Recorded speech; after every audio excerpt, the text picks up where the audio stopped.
nā kapa katoa ka whakaeke mai tēnei rā, he toa katoa rātou.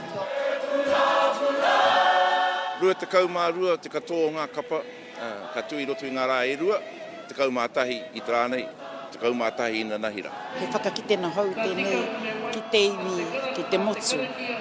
Me te mōhio, ka tae mai a ihi, a wehi, a wana, ki runa i te atamira. E mihi ka tika ki ngā kapa e toru, he kapa hou, ka tū ki runga i te atamira, ka kite, i te nui o ngā tamariki mokopuna kei ngā kura Māori, kei ngā akoranga reo rua, kei ngā akoranga rumaki reo, ko tupu haere, ko pupua ke te hea kia tū ki runga i te atamira. Have fun! Takāti kua i tātai. Ko tā mātou kapa he whakakanohi ngā iwi maha o ngā tai o Te Arawa. Ko waitaha tērā, ko tapuika tērā, ko tūhaurangi ki o tūkawa tērā, ko whakau e kaupapa, whakau e ki tai rānei. Ko Ngāti Whakahemo, ko Ngāti Mākino, Kāmutu, ko Ngāti Rangitihi. Ko te kaupapa matua mo tātou i tēnei wā, ko te kotahitanga. Sira i raro i te maru o te kīngitanga, koe i ato tātou e whai nei tēnei wā.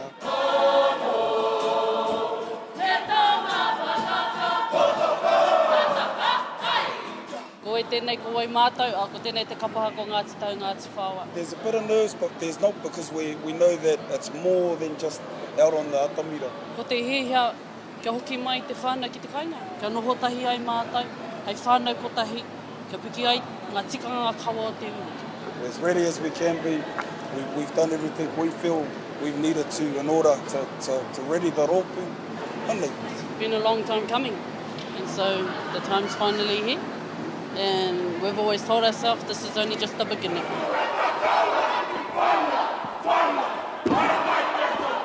O Ngā Rākau Mātahi Pū Atua Matua tēnei, e haere ake nei ki runga i te atamira o ngā whakataetae o Te Arawa, e te hi o ngā tangata nei he hō, he whānau, nō reira ka tākiri atu te kaupapa te kapahaka, karekau he me tuat. E hikaka na te ngākau o te kapa, konei te tuatahi o tēnei kapa ki roto i a Te Arawa, nō reira kai te reri.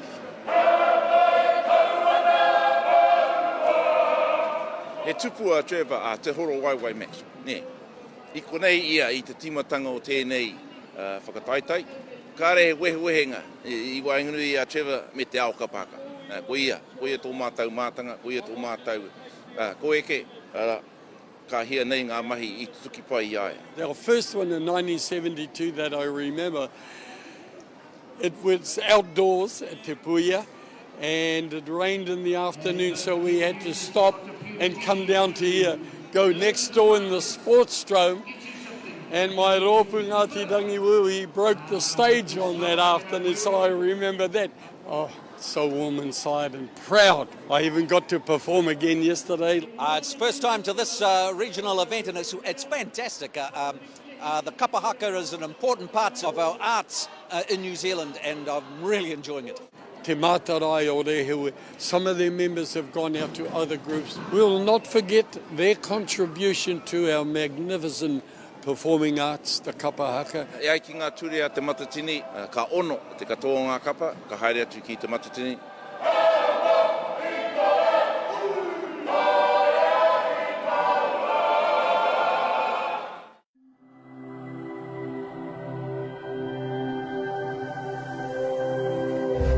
Ko te reo